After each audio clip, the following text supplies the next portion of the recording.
झारखंड विधानसभा 2024 की आगाज हो चुकी है। भारतीय जनता पार्टी ने धनबाद विधानसभा से वर्तमान विधायक राज सिन्हा को एक बार फिर से टिकट दिया है।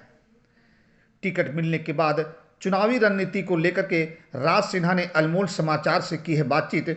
जानिए विधायक राज सिन्हा ने क्या कहा। आपका स्वागत है। मैं हूं नीरज कुमार। अभी हम उपस्थित हैं धनबाद के भाजपा विधायक राज सिन्हा के आवासीय कार्यालय में, और आपको बता देना चाहता हूं कि धनबाद में जो विधानसभा है उनको टिकट भाजपा से विधायक राज सिन्हा को फिर से मिला है। और ये आईएम साथ में हैं, हमारे साथ में, इनसे बात करते हैं कि इस बार इनका चुनावी रण क्षेत्र में कैसे दौरा रहेगा। सर, सबसे पहले तो बधाई हो, भारतीय जनता पार्टी ने आपको योग्य उम्मीदवार बताते हुए टिकट दिया है और ये तीसरी बार आपको जनता को सेवा करने का मौका मिला है, तो क्या कहेंगे इस पर? नहीं, देखिए, योग्य तो हमारे भारतीय जनता पार्टी के सभी कार्यकर्ता हैं जो योग्य हैं, चुनाव लड़ने के योग्य हैं। पार्टी ने देखा होगा, लगातार 10 साल से विधायक हैं और आज भी जनता का विश्वास, कार्यकर्ताओं का विश्वास, भरोसा हमारे ऊपर है, तो इसलिए पार्टी ने मुझे चुना। मैं इसके लिए आभार व्यक्त करता हूं पार्टी के अपने शीर्ष नेतृत्व को, प्रदेश के शीर्ष नेतृत्व को, सबको, और अपने कार्यकर्ता मतदाताओं को भी, जो उन्होंने मुझ पर विश्वास किया और हमारे पार्टी ने यहाँ के कार्यकर्ता मतदाता के विश्वास को पर अपनी मुहर लगाई। और मैं फिर भरोसा दिलाता हूँ कि जिस प्रकार से 24/7 राज सिन्हा अपने जनता के कार्यकर्ता के साथ खड़ा रहता है, मैं आज भी उनके साथ उसी प्रकार से खड़ा रहूँगा और कभी भी उनके विश्वास को ठेस नहीं पहुँचने दूँगा। इस बात का की मैं चिंता करता हूँ। इसके अलावा जो धनबाद में जो मूलभूत सुविधा, मूलभूत संरचना के विकास की बात है, तो जो हम लोगों ने शुरू किया था 14 से 19 वाले फेज में, जब रघुबर दास जी की सरकार थी, तो उस समय सड़क, बिजली, पानी, सभी क्षेत्रों में काम शुरू हुआ था। खास करके पानी के लिए मैथन फेज़ 2 पानी की किल्लत को देखते हुए शुरू किया गया था। बिजली के लिए भी काम शुरू किए गए थे। 7 सब स्टेशन का निर्माण किया गया था। अंडरग्राउंड केबलिंग का काम शुरू हुआ था। इसके अलावा J2D में ग्रिड का निर्माण कार्य शुरू हुआ था। सब स्टेशन का ग्रामीण क्षेत्र में शुरू हुआ था। तो ये सारे काम अभी जो है, ये सरकार बदल गई तो ये सब पानी माडा का जो नवीकरण का काम शुरू हुआ था, पूरा नया पंप, सम्प, पाइपलाइन, मोटर सब बनाने का, लगाने का काम, वो सब काम ठप हो गया है इस सरकार में। विकास के सारे कार्य अवरुद्ध हो गए हैं।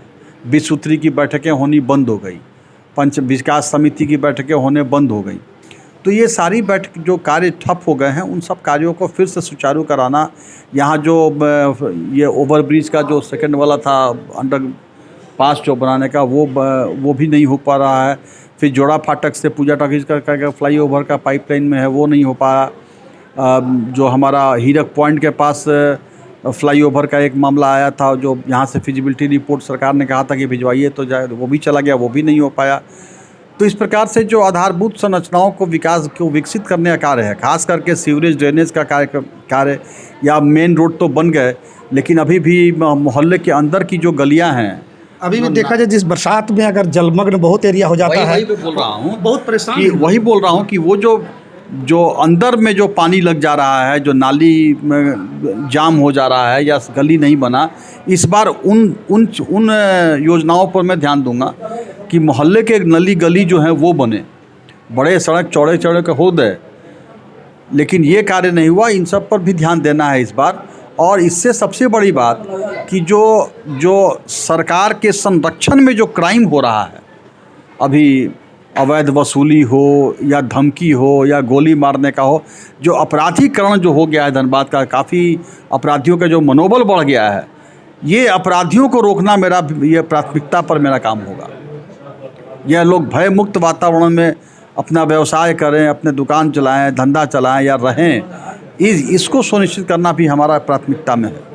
आपने कभी कहा था कि सरकार ट्रांसफर पोस्टिंग करने वाली सरकार है। ट्रांसफ़र पोस्टिंग उद्योग की तरह चला रही है ना। ये transfer posting law and order सुधारने के लिए ट्रांसफ़र नहीं होता है। यहाँ ट्रांसफ़र हो रहा है, कौन कितना पैसा देगा उस पर ट्रांसफ़र हो जाता है। तो ये भ्रष्टाचार की जननी है। झूठे वादे करके सरकार आई, राज्य में सरकार बनाई, युवाओं को ठगा, 5 लाख सरकारी नौकरी देंगे हर साल, नहीं तो 5,000 7,000 बेरोजगारी भत्ता देंगे, वो भी नहीं कर पाए तो राजनीति से संन्यास ले लेंगे। और शिबू सोरेन के बेटे जब कहेंगे तो लोगों को भरोसा हुआ। बाद में पेट्रोल सब्सिडी आया, देखिए क्या हुआ। उसके अबुआ आवास का क्या असर हुआ। महिलाओं को 2000 रुपये चूल्हा भत्ता देने का कहा था, वो नहीं हुआ। 72,000 रुपये हर परिवार को देने के लिए कहा था उन्होंने, वो नहीं हुआ। कितने का गिनाऊँ। मैया योजना भी एक प्रभावित हो रहा है क्या इसमें?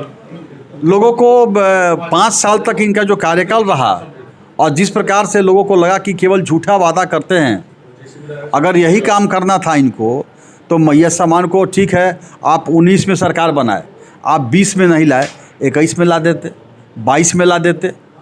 ये चुनाव के 1 महीने 1.5 महीने पहले ये योजना लाने का मतलब क्या है?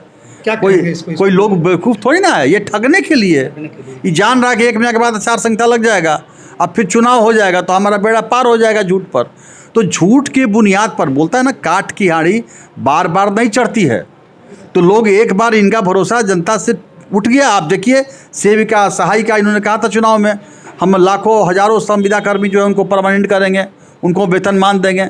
आज सब लोग दर दर की ठोकरें खा रहे हैं। महिलाएं आंदोलन कर रही हैं, पारा शिक्षकों को भी इन्होंने ठगा। तो कोई ऐसा बचा नहीं जिसने यह इंडी सरकार ने ठगा नहीं इस राज्य के अंदर। कांग्रेस अभी एक मजबूत प्रत्याशी खड़ा करने जा रही है, शायद नाम का घोषणा नहीं हुआ है, तो राज सिन्हा फिर उसमें कैसे फेस करेंगे? अभी खोज रही है, खोजने दीजिए, खोज रही है। कोई पहलवान मिल जाएगा तो लाएंगे। पटकनी दीजिएगा उसको। और पटकनी क्या देना है, खड़ा पहले कोई इनके पास खड़ा होने के लिए मिल नहीं रहा है। पूरे झारखंड का घोषणा कर धनबाद छोड़ दिए, तो अभी खोज रहे हैं, खोजने दीजिए। अच्छा, पिछले दिनों विधायक राज सिन्हा से कुछ कार्यकर्ता नाराज चल रहे थे, तो इसके बारे में क्या कहेंगे? कोई नाराज रहते अगर कार्यकर्ता हमसे तो हमको पार्टी टिकट देती क्या? कोई कार्यकर्ता नाराज़ नहीं है, सब कार्यकर्ता परिवार में है। भाई हम लोग घर में 4 भाई हैं, तो बड़ा भाई छोटा भाई भाई बहन आपस में कभी लड़ते नहीं है क्या? वो प्यार भरा वाला आपसे भी। और हमारा कार्यकर्ता, मैं तो खुलेआम बोलता हूँ, हमारा कार्यकर्ता को अधिकार है, वो हमको लड़ता है, हम भी उसको डांटते हैं, वो भी हमको बोलता है। ये इतना अधिकार उसको है कि हमको 2 शब्द आके बोल लेता है, उसको ज़रा भी कोई भय डर नहीं है।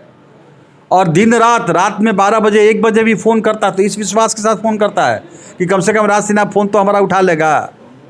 यह विश्वास हमने जीता है और यही हमारी पूंजी है। राज सिन्हा हैट्रिक लगाएंगे इस बार? यह तो सवाल आप जनता से पूछिए। जनता, आप कल देखे स्टेशन पे हमको बाहर निकलने में 2 घंटे से ऊपर लग गए। तो यह तो प्यार स्नेह जो जनता दे रही है हमें। और मुझे नहीं लगता कि कोई भी पार्टी का कोई भी नेता राज सिन्हा जितना 24 घंटा जनता के बीच में रहता है, कोई बता तो दे कि उसका 10वां हिस्सा भी कोई रहता हो क्षेत्र में जनता के बीच में। जीनी हरनी मरनी, किसी के यहाँ नाली में जाम हो, किसी के यहाँ पानी लग गया हो, किसी के यहाँ कोई काम हो, कोई दुख हो तकलीफ हो, सुख में दुख में 24 घंटा। देखिए काम कम किए होंगे बेसी किए होंगे वो अलग विषय है, लेकिन यह तो कोई नहीं बोल सकता कि राज सिन्हा गंदा आदमी है, राज सिन्हा बदनाम आदमी है, राज सिन्हा भ्रष्ट आदमी है, राज सिन्हा बेईमान आदमी है। ये कोई कहेगा क्या? एक आदमी बोल दीजिए, आप हमारे विरोधी के पास चले जाके पूछ लीजिए, बोलेगा चलो भाई राज सिन्हा अच्छा आदमी। और जितना राज सिन्हा जनता के लिए उपलब्ध रहता है 24 घंटे, उतना कोई भी नेता यहाँ उपलब्ध नहीं रहता है। यह तो मैं दावे के साथ कहता हूँ। हमारा आप देखिए, हमारा गेट है हमेशा खुला हुआ है, कोई पूछने वाला नहीं, कोई सिक्योरिटी नहीं। रात में कोई नहीं रहा, 12 बजे 1 बजे ही फ़ोन आता है तो राज सिन्हा खुद गाड़ी चला के निकल जाता है। तो इसलिए ये जनता इसी को तो पसंद करती है। एक सवाल है कि लुइस मरांडी फिर से वो जेएमएम में चली गई है, इस पर क्या प्रतिक्रिया रहेगा विधायक जी? अब ये लुइस मरांडी जी के बात को मैं क्या बोलूँ। अब ज़िंदगी भर पार्टी में रही, पार्टी ने उनको मंत्री बनाया, सम्मान दिया, और आज टिकट नहीं दिया तो चली गई। तो अब ये तो लुइस मरांडी जी की सोच उनकी है। और ये ऐसे लोगों को जनता अच्छी तरह से भली बाती से जानती है। भाई आप सांसद विधायक रहिए तभी समाज सेवा कर पाइए, ऐसा थोड़ी ना होता है। आपको तो पार्टी ने सम्मान दिया, पार्टी ने आपको मंत्री बनाया, पार्टी ने कई बार आपको टिकट दिया। इसलिए अब ये लुइस मरांडी जी जो लोग भी पार्टी छोड़ के जाते हैं, या उनकी सोच है उनसे।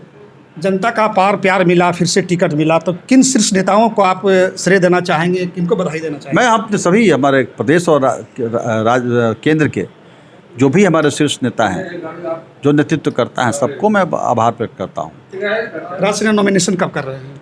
25 तारीख को करें, 25 तारीख को 12 बजे नॉमिनेशन करें। तो ये थे धनबाद विधानसभा के लोकप्रिय भाजपा विधायक राज सिन्हा जी, जिन्होंने साफ कहा कि ये सरकार भ्रष्ट है, ट्रांसफर पोस्टिंग करने वाली उद्योग धंधा खोल के रखी है। अब देखने वाली बात होती है कि राज सिन्हा इस बार विधायक के रूप में हैट्रिक लगा पाएंगे कि नहीं। अनमोल समाचार, नीरज कुमार, धनबाद।